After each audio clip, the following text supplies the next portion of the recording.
والعاقبة للمتقين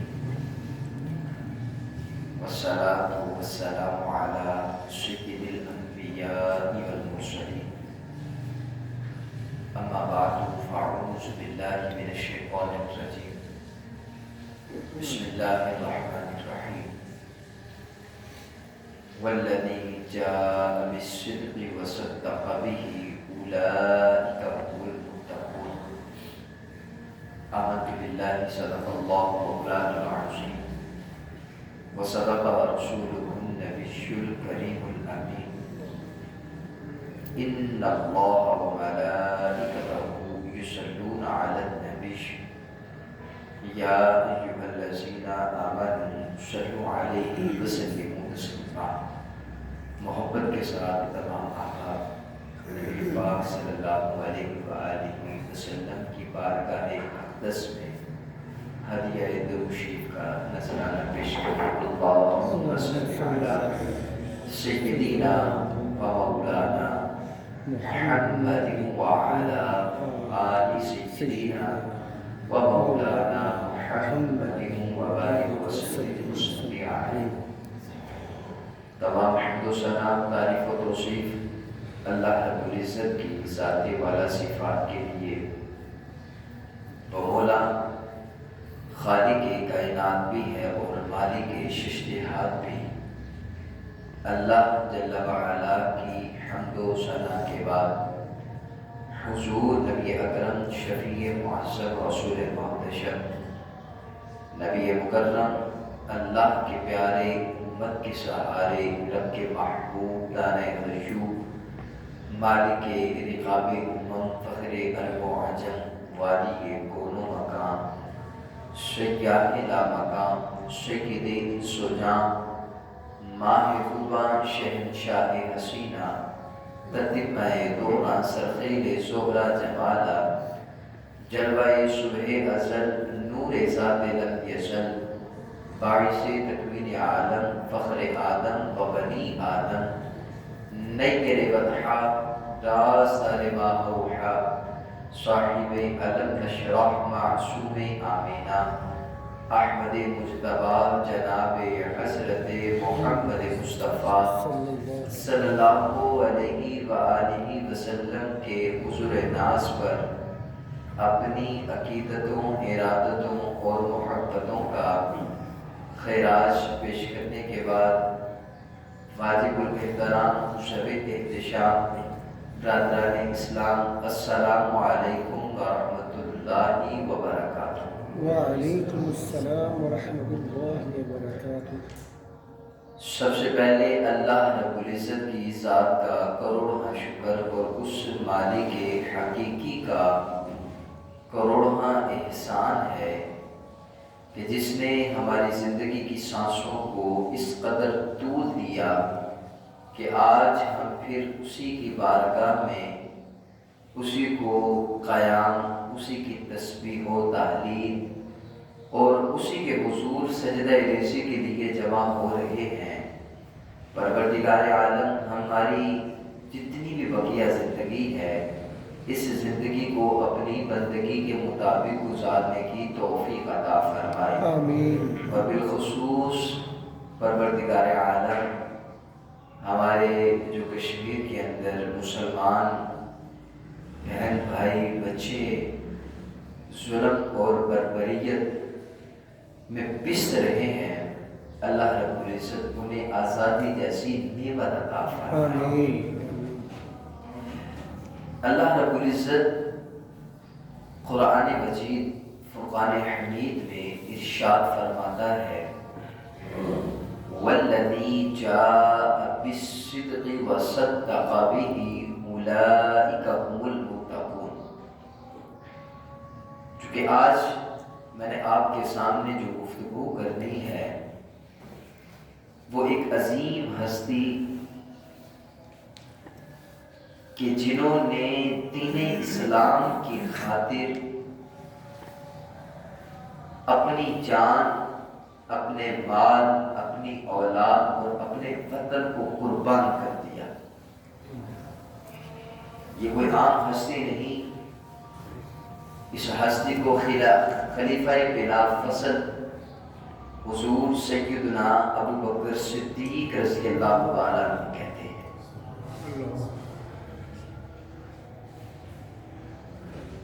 تمام مومنین برابر نہیں ہوتے،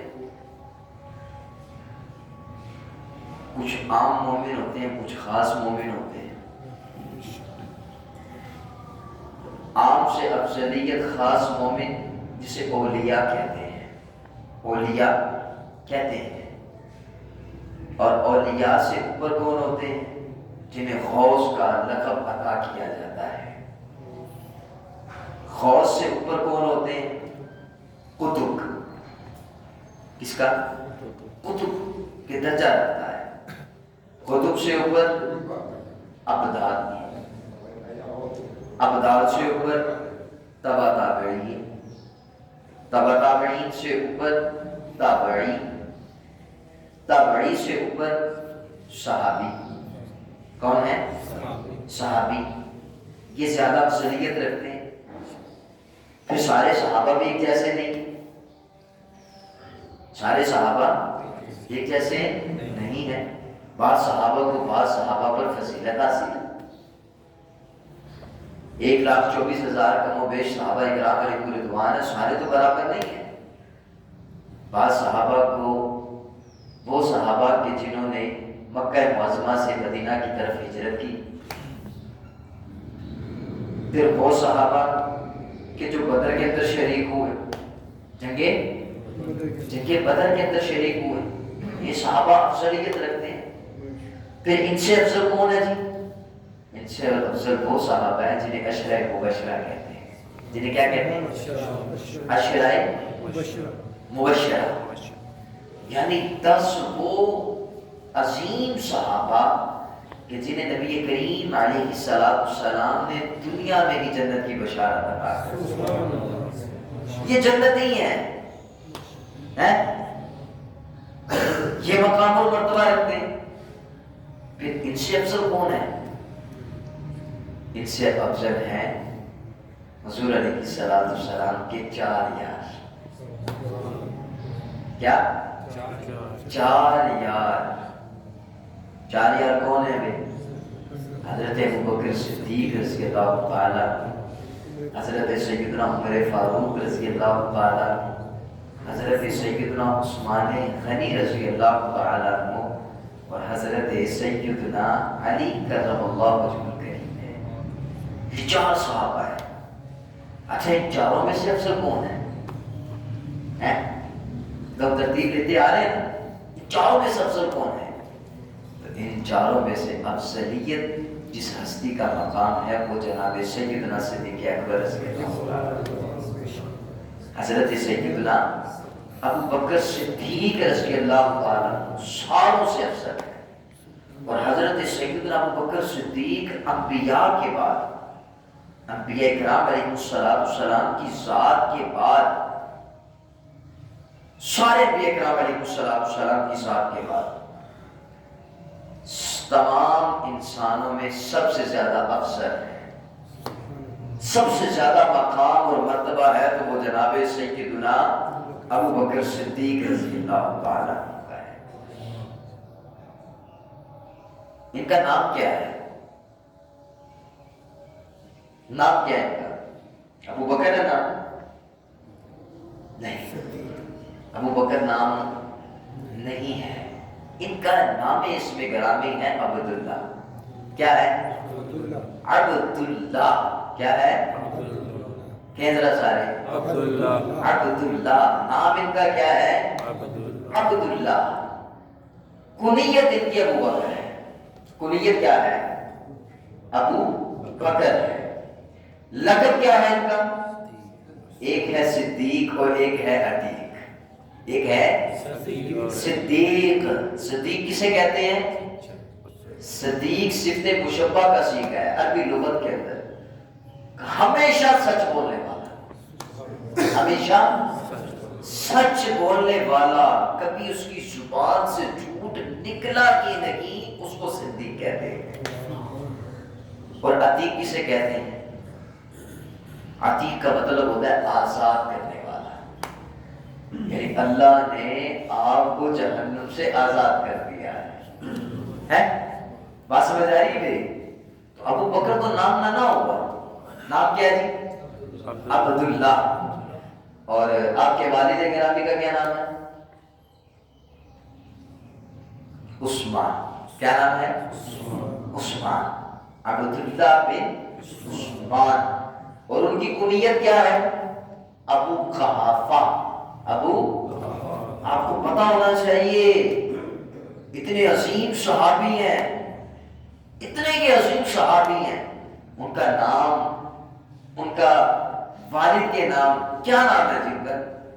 ان کا نام ابو بکر نہیں بلکہ عبداللہ، کنیت ابو بکر ہے، والد کا نام عثمان ہے، ان کی کنیت کیا ہے؟ ابو قحافہ۔ کیا ہے جی؟ ابو۔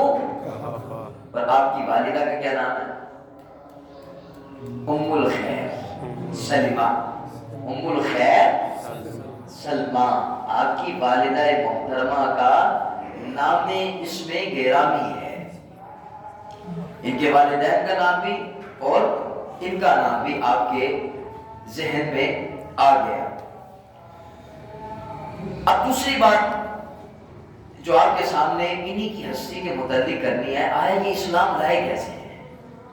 انہیں اتنا مقام اور مرتبہ کیسے مل گیا کہ سب سے زیادہ جنہیں کائنات کے پیارے محبوب علیہ السلام نے فرمایا میں نے سب کا حق ادا کر دیا ہے، جس نے مجھ پر جتنا احسان کیا نا میں نے اس کا بدلہ چکا دیا ہے، سوائے صدیق کا، سوائے ابو بکر صدیق کا۔ ان کا صلہ جو ہے وہ کل قیامت کے دن رب خود ہی عطا فرمائے گا۔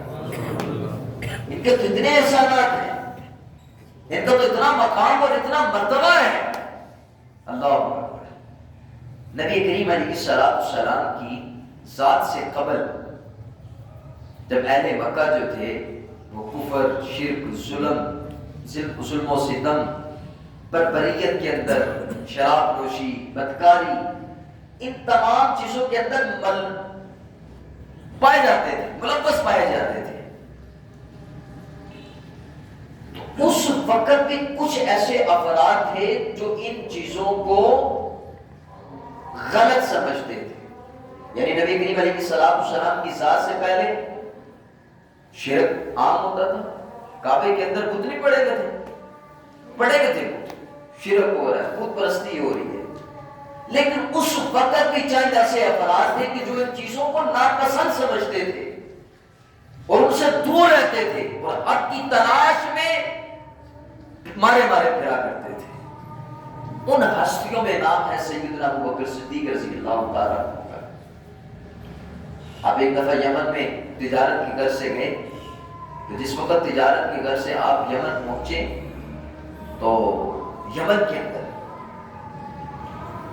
ایک عالم ملا، بوڑھا عالم۔ اس نے دیکھا سیدنا صدیق اکبر رضی اللہ تعالیٰ، اس سے آ کے پوچھنے لگا اے لڑکے مجھے کیا، میں چند ایک سوالات کرنا چاہتا ہوں، تم مجھے اس کا جواب دے دیں۔ کہا جی پوچھیں۔ انہوں نے کہا جی آپ مکہ سے تشریف لائے ہیں؟ کہا جی میں مکہ سے تشریف لائے ہیں۔ اچھا آپ کا قبیلہ قریشی ہے؟ کہا جی میرا قبیلہ قریشی ہے۔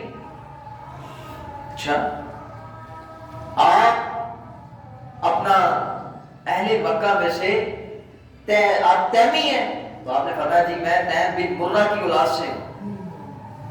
انہیں ساری چیزیں دیکھنے کے بعد کہا، انہوں نے کہا اگر آپ مجھے اجازت دیں تو میں آپ کی ناف دیکھنا چاہتا ہوں۔ سیدنا صدیق اکبر رضی اللہ تعالیٰ عنہ فرمانے لگے ابھی ایمان نہیں لائے، یہ ایمان سے پہلے کا واقعہ ہے۔ آپ کہنے لگے میں کیوں تجھے ناف دکھاؤں، مسئلہ بتا کہ کیا وجہ کیا ہے، تو کیوں دیکھنا چاہ رہا ہے؟ انہوں نے کہا جو علامتیں آپ سے پوچھی ہیں ان علامتوں کے متعلق مجھے علم ہے کہ آخری الزمان نبی اہل مکہ میں تشریف لانے والے ہیں، لیکن ان کا جو رفیق ہوگا وہ علامتیں آگ کے اندر مجھے نظر آ رہے ہیں۔ جو ان کا دوست ہوگا نا آخری الزمان نبی کا، وہ ساری علامتیں مجھے تیرے میں نظر آ رہی ہے، لیکن تصدیق تب ہی کروں گا جب تیری ناف دیکھوں۔ آپ نے ناف دکھائی تو ناف کے اوپر سیاہ کلر کر دیا، کہا ہاں یہی ہے وہ شخص کہ جو آخری الزمان نبی کا دوست ہوگا، رفیق ہوگا، مددگار ہوگا. انہوں نے کہا میں خود وہاں پر آنے لگا تھا لیکن میری طبیعت کے اندر اتنی نہیں کہ میں جا سکوں، البتہ میرا سلام بھی ضرور دینا اور چند اشعار بھی مجھ سے سن لینا. حضرت ابوبکر صدیق رضی اللہ تعالیٰ عنہ نے وہ اشعار سنے، واپس پلٹے اہل مکہ کی طرف. مکہ جیسے کہ روانہ ہوئے مکہ کی طرف، ابھی مکہ کے قریب ہی پہنچے تھے. جو مکہ کے ثروت اہل ثروت لوگ تھے، جو مکہ کے اوپر قابض اور جن کا ایک نام تھا سرداران مکہ جنہیں کہا جاتا تھا، یہ ربیعہ، شیبہ اور ابو جہل وغیرہ، یہ سیدنا صدیق اکبر رضی اللہ تعالیٰ عنہ کے پاس آ گئے. کیونکہ سیدنا صدیق اکبر رضی اللہ تعالیٰ عنہ کی ہستی وہ ہستی ہے کہ زمانہ جاہلیت کے اندر بھی لوگ ان کے ادب و احترام کیا کرتے تھے، ان کے ساتھ اپنے معاملات طے کیا کرتے تھے. کسی کو مسئلہ درپیش ہو جاتا تو آپ فیصلے کیا کرتے تھے باقاعدہ، کہ سردار بھی نہیں اپنے قبیلے کے. سیدنا صدیق اکبر رضی اللہ تعالیٰ سے کہنے لگے کہ بھائی تم گئے ہوئے تھے تجارت میں، پیچھے پتہ تمہیں کتنا بڑا مسئلہ چھڑ گیا ہے، ہم تو تمہارا انتظار کرتے رہے، نہیں تو ہم نے کب کا جو ہے وہ مسئلہ ختم کر کے رکھ دینا تھا. سیدنا صدیق اکبر رضی اللہ تعالیٰ نے پوچھا کہ کیا بات کیا ہوئی ہے؟ تو کہنے لگے تم چلے گئے، تمہارا دوست محمد اس نے اعلان کر دیا کہ میں اللہ کا رسول ہوں. سیدنا صدیق اکبر رضی اللہ تعالیٰ نے کہا اچھا تم جاؤ، میں دیکھتا ہوں ذرا جا کر. پوچھا کہ بھئی حضور علیہ السلام کی ذات کہاں پر ہے؟ کہا سیدہ خدیجہ الکبریٰ رضی اللہ تعالیٰ عنہا کے گھر میں تشریف فرما ہے. آقا کریم علیہ السلام کی بارگاہ میں سیدنا صدیق اکبر رضی اللہ تعالیٰ عنہ حاضر ہوئے اور آ کر کہنے لگے کہ جو میں نے بات سنی ہے آیا یہ بات بالکل ٹھیک ہے؟ کہنے لگے جی بالکل ٹھیک ہے. آقا کریم علیہ السلام نے فرمایا اللہ وحدہ لا شریک ہے اور میں اسی کی طرف سے تمام کے لیے رسول بنا کر بھیجا گیا ہوں اور خاتم النبیین ہوں. حضور علیہ السلام کی ذات کے بعد کوئی نبی نہیں آنے والا، خاتم النبیین آخری نبی. سیدنا صدیق اکبر رضی اللہ تعالیٰ عنہ فرمانے لگے بات یہ ہے کہ مجھے آپ کے قول کے اوپر ذرا برابر بھی شک نہیں ہے، کیونکہ آپ صادق بھی ہیں اور آپ امین بھی ہیں. سبحان اللہ. ہم نے کبھی بھی آپ کی زبان سے جھوٹ نہیں سنا اور کبھی ایسا نہیں ہوا کہ آپ کے پاس امانت رکھائی گئی اور آپ نے اس پہ خیانت کی ہو. دعویٰ بھی بہت بڑا ہے تو دعوے کے لیے کوئی دلیل تو ہونی چاہیے نا، تاکہ میرا دل کو اطمینان حاصل ہو جائے، کہ میرا دل کو سکون حاصل ہو جائے کہ واقعی میں سیدنا صدیق اکبر آقا کریم علیہ السلام نے جو فرمایا بالکل برحق فرمایا. سیدنا آقا کریم علیہ السلام نے سیدنا صدیق اکبر رضی اللہ تعالیٰ عنہ سے کہا کیا تمہیں ابھی بھی شک ہے اس بوڑھے عالم کی بات کے اوپر بھی؟ کون سا بوڑھا عالم؟ کہا وہی بوڑھا عالم جو تجھے یمن میں ملا ہے. کہا بہت سے کوئی بوڑھے عالم ملے، کن کی بات کر رہے ہیں آپ؟ فرمایا میں اس کی بات کر رہا ہوں جس نے تجھے عربی کے اشعار سنائے. سیدنا صدیق اکبر رضی اللہ تعالیٰ عنہ آپ کا ایک دم جو ہے وہ بالکل ہوتے ہیں اور سکتے کے اندر آتے ہیں اور آ کے کہنے لگتے ہیں آپ کو کیسے پتا چلا کہ وہ بوڑھا عالم مجھے ملا ہے یمن کے اندر؟ کہا مجھے اسی نے ہی بتایا ہے جس نے مجھے رسول پر حق بنا کر آپ کی طرف بھیجا ہے. جیسے ہی یہ سیدنا صدیق اکبر رضی اللہ تعالیٰ عنہ بات سنتے فرماتا حضور کلمہ پڑھائیں اپنی غلامی میں شامل فرمائیں. یہ ہیں سیدنا ابوبکر صدیق رضی اللہ تعالیٰ عنہ. سب سے پہلے ایمان لانے والے سیدنا صدیق اکبر رضی اللہ تعالیٰ عنہ. آپ کو پتہ ہے انسان کو نا 4 چیزوں سے بڑا پیار ہوتا ہے. ایک انسان کو اپنی جان سے بڑا پیار ہوتا ہے نا پیار. اور جان بچانے کے لیے شریعت کیا کہتی ہے؟ بھئی جان بچنی چاہیے، اگر بالفرض کچھ تھوڑا سا حرام بھی کھانا پڑے تو اجازت ہے. حلال مل نہیں رہا، حرام موجود ہے، کہا اتنا کھا لو کہ جان بچ جائے. یہ اجازت ہے کیونکہ انسان کی سب سے قیمتی چیز ہوتی ہے جان ہے، جان ہوتی ہے. نمبر 2 یا اس کا مال ہوتا ہے جن سے بڑی محبت کرتا ہے، بچا کے رکھتا ہے، بتاتا بھی نہیں کسی کو، بعض اوقات تو ظاہر بھی نہیں کرتا. کیوں؟ یار کسی نے پتہ چل گیا تو ادھار ہی مانگ لے گا.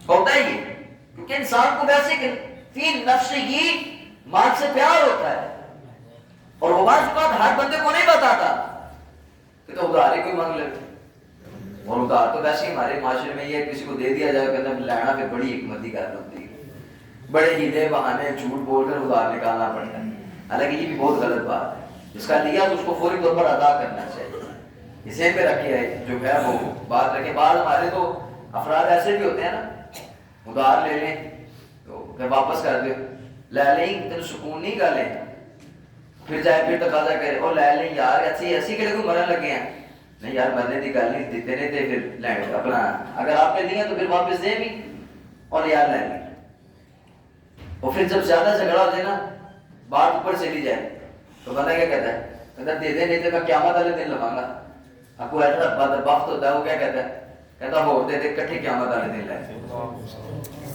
حالانکہ ہنسنے کی بات نہیں ہے، یہ رونے کی بات ہے، وہاں تو مال نہیں چل رہا، قیامت والے دن مال نہیں چلے گا، قیامت والے دن نیکیاں چلیں گی، جس نے جس کا دینا ہوگا نا، یہ نہیں کہ وہ کہے کہ میں نے 10,000 دیا تو لہذا پاکستان والا 10,000 کو سے واپس دے دوں، نہیں، اگر اس نے کوئی رکوع سجود کوئی نیکی دنیا میں کی ہوگی تو اس کی نیکیاں کاٹ لی جائیں گی اور اس کو دے دی جائیں گی، اس نے کسی کا ادھار دینا ہو، اور اگر نیکیاں بھی نہیں ہے اس کے پاس، بندہ ہی گناہ گار ہے، نیکی تگیتی بھی نہیں کی، پھر کیا کرے گا، جس کا ادھار لیا ہوگا اس کے گناہ اس کے زمرے میں ڈال دیے جائیں گے۔ اور آج ہمارے لوگ ذرا سی بھی توجہ نہیں کرتے، کسی کا قرض لینے بس کہتے ہیں بس قرض واپس دینے والی تو بات ہی کوئی نہیں، تو بات کسی اور طرف نکل کے انسان کو جان اور انسان کو مال بڑا عزیز ہوتا ہے، انسان کو تیسری چیز اولاد بڑی عزیز ہوتی ہے، انسان اولاد سے بڑا پیار کرتا ہے، اولاد کے لیے تو کماتا ہے، کلے بندے کا اتنا زیادہ خرچہ بھی نہیں ہوتا، لیکن اولاد کے لیے صبح سے لے کر شام تک جو ہے وہ تو کرتا ہے، محنت کرتا ہے۔ کیا چوتھے نمبر پر ہوتا ہے انسان کا وطن، جس وطن میں رہتا ہے، ہمیں پاکستان سب سے زیادہ پیارا لگتا ہے، کیونکہ ہم اس ملک کے باشندے ہیں، ہم رہتے ہیں اس ملک کے اندر، ہمیں زیادہ پسند ہے کیونکہ ہمارا ملک ہے یہ، اور حقیقت اور آزاد ملک ہے الحمدللہ، ہمیں اپنے وطن سے پیار ہے، یہ قدرتی عمل ہوتا ہے۔ اگر کوئی بندہ باہر بھی چلا جائے نا نوکری کرنے کے لیے، پیرس چلا جائے، لندن چلا جائے، تو وہاں پہ بھی کبھی بات چھڑی ہونا تو وہ کہتے ہیں بندہ کہے نا یار چھڑ دو لو ٹھیک ہے، ہوتا ہے اس طرح، یار اپنا ملک ہی ہوتا ہے، کیوں؟ کیونکہ وہ اس ملک میں رہا ہوتا ہے، ملک سے انسان کو بڑا پیار ہوتا ہے، چاہے جہاں مرضی چلا جائے، کہتے نہیں پاکستان ہی ہے، کما لو جتنا کمانا ہے واپس ادھر اپنے ملک ہی جانا ہے۔ کئی لوگ تو کہتے ہیں اللہ فوت بھی بندہ اپنے ملک سے ہی ہو گئے، ہوتا ہے، یہ قدرتی عمل ہے، تو انسان کو ان چاروں چیزوں سے بڑا پیار ہوتا ہے، لیکن قربان سیدنا صدیق اکبر رضی اللہ تعالیٰ عنہ کی ذات ہے، آپ نے یہ چاروں چیزیں اسلام کی خاطر قربان کر دی، چھوٹا مقام ہے، جان کی باری آئی جان دے دی، مال کی باری آئی اللہ اکبر تو مال اسلام کے لیے پیش کر کے رکھ دیا، اولاد کو پیش کر دیا، وطن چھوڑ دیا اپنا۔ یہ کون سی ہستی ہے؟ یہ جناب سیدنا صدیق اکبر رضی اللہ تعالیٰ عنہ کی ذات۔ ایسے نہیں میرے آقا کریم علیہ الصلوۃ والسلام نے ارشاد فرمایا میں نے سب کا حق ادا کر دیا، جس نے مجھ پر احسان کیا میں نے دے دیا اسے دنیا میں، لیکن واحد سیدنا صدیق اکبر کا ہمارا کل قیامت کے دن ان کا حق جو ہے وہ خود رب تعالیٰ ہی نے عطا فرمایا۔ ایسی عظیم ہستی، جان کی باری آئی، جس وقت اعلان حق بلند کیا کافروں نے اتنا پیٹا آپ بے ہوش ہو گئے، جیسے کہ ہوش میں آئے تو سیدنا صدیق اکبر رضی اللہ تعالیٰ عنہ کی زبان سے کیا نکلتا ہے؟ یہ نہیں کہا کہ میرے ٹانکے کتنے لگے ہیں، میرے کتنے زخم آ گئے ہیں، کہ ایک بندے کو مار کر بے ہوش ہی کر دیا ہو، تو وہاں پر کیا فرما رہے ہیں؟ فرما یہ رہے ہیں میرے آقا کی ذات کیسی ہے، یہ جان نثاری ہے، خارج سور پر لے کر جاتے ہیں، اٹھا کر لے کر جاتے ہیں۔ آج چلے جائیں نا الحمدللہ آپ میں سے کافی لوگوں نے عمرہ کیا ہوا ہے تو چلے جائیں، غار ہرا سے زیادہ بلند جس کی چوٹی ہے وہ غار ثور کی ہے، اور وہ غار ہے کہ جس پر آقا کریم علیہ الصلوۃ والسلام نے چند راتیں قیام کیا ہے، اور اس غار کے اندر صرف حضور کی ذات ہی اور سیدنا صدیق اکبر رضی اللہ تعالیٰ عنہ کی ذات۔ اللہ ایک ذات ایسی ہے نا سیدہ عائشہ صدیقہ رضی اللہ تعالیٰ عنہ اور رسول علیہ کی صلاۃ السلام کی ساتھ کھلے آسمان کے نیچے بیٹھے ہیں، تو سیدہ عائشہ صدیقہ اور آسمان کی طرف دیکھتے ہوئے فرماتی ہیں کہ یا رسول اللہ یہ جتنے تارے ہیں ان تاروں کے برابر بھی کسی کی نیکیاں ہیں، ان تاروں کے برابر کسی کی نیکیاں ہیں؟ تو میرے آقا کریم علیہ الصلوۃ والسلام فرماتے ہیں جی ہاں ہے، ان تاروں کے برابر میرے عمر کی نیکی سینا صدیقہ سیدہ عائشہ پر دل میں خیال آیا ہوگا کہ میرے ابا جی کا نام آنا چاہیے، اور ہوتا ہے یہ ہر بیٹی کو ویسے اپنے اولاد سے اپنے باپ سے بڑی محبت ہوتی ہے، بیٹوں کی بنسبت بیٹیوں کو بڑی محبت ہوتی ہے اپنے باپ کے ساتھ۔ تو کہا اے عائشہ پریشان ہونے کی کیا بات ہے، عمر کی ساری زندگی کی نیکیاں ابو بکر کی غار والی نیکیوں کے برابر نہیں ہو سکتی۔ جس غار کے اندر حضور علیہ کی صلاۃ والسلام اور سیدنا صدیق اکبر رضی اللہ تعالیٰ نے وقت گزارا ہے۔ اب یہاں پر ایک ذرا توجہ کریں، میرے نبی نے تارے بھی گن لیے ہیں، چھٹ کر کے تارے بھی گن لیے، ساتھ ہی کلیکشن عمر کی نیکیاں بھی کر لی۔ سمجھ آ رہی ہے میری بات؟ آج تو بات کی جاتی ہے شاید اب دیوار کے پیچھے کا علم نہیں ہے یا فلانا علم نہیں ہے، ذرا توجہ کریں۔ میں کہتا ہوں بدبختی کی علامت ہے ان لوگوں کے لیے جس نبی کا کلمہ پڑھتے ہیں، انہوں نے فٹافٹ تارے بھی گن لیے، ساتھ میں بتا بھی دیا یہ تارے اتنے ہیں اور عمر کی نیکیاں بھی اتنی ہیں۔ یہ اللہ نے میرے نبی کو کمال عطا کیا ہے، اور میرا نبی بے مثل و بے مثال ہے، اس میں کوئی شک نہیں، اور اللہ نے سب کچھ میرے نبی کو عطا فرمایا ہے۔ اور اللہ کی عطا سے حضور علیہ کی صلاۃ والسلام کیا فرماتے ہیں، اللہ یعطی انا قاسم، فرمایا اللہ دیتا ہے اور میں تقسیم کرتا ہوں، ہے حضور علیہ کی صلاۃ والسلام کی ذات ہے۔ تو دیکھیں حضور علیہ کی صلاۃ والسلام کی ذات کہ آپ بتا بھی رہے ہیں، اور فرمایا کہ وہ غار والی نیکیاں، آپ غار سور میں چلے گئے، بات غار سور سے چل رہی تھی، تو غار سور کی چوٹی بہت بلند ہے۔ غار سور کو غار سور کیوں کہتے ہیں؟ غار سور کا مطلب ہوتا ہے عربی کے اندر، سور کہتے ہیں بیل کو، کسے کہتے ہیں؟ بیل دیکھا نا وہ ٹکا جسے کہتے ہیں، تو آپ کبھی غور کریں نا اس پہاڑی کے اوپر، اس کی شیپ جو ہے نا بالکل وہ بیل نما ہے، اس وجہ سے اسے غار سور کہتے ہیں، یعنی یہ بالکل بھی آئینی ہی کس کی مثل ہے؟ بیل نما ہے، یعنی بیل کا جس طرح یہ چیز اٹھی ہوئی ہوتی ہے اسی طرح اس کی بھی شیپ بنی ہوئی ہے، اس وجہ سے اسے غار سور کہتے ہیں۔ اب آقا کریم علیہ کی صلاۃ والسلام جس وقت حضور علیہ کی صلاۃ والسلام مکہ سے نکلتے ہیں مدینہ کی طرف، تو یہ رستے میں جو غار سور آتا ہے نا، اب پیچھے سے تو جو تھے جاسوس وہ حضور علیہ کی صلاۃ والسلام کے پیچھے لگ گئے آپ کی تلاش کے لیے، اور مکہ میں اعلان ہو گیا کہ جو تلاش کر کے لائے گا اتنے وہ 1000 اونٹ دیے جائیں گے انہیں۔ تو لوگ تو ویسے ہی لالچی لوگ تھے، انہیں کیا پتا تھا کہ جس کی وہ شمع کیا بجھے جسے روشن خدا کرے، ہیں؟ سیدنا صدیق اکبر رضی اللہ تعالیٰ عنہ وہاں پہنچے تو حضور علیہ کی صلاۃ والسلام کو کندھے پر اٹھا کر، ہیں کندھوں پر اٹھا کر حضور علیہ کی صلاۃ والسلام کو کہاں لے کر گئے؟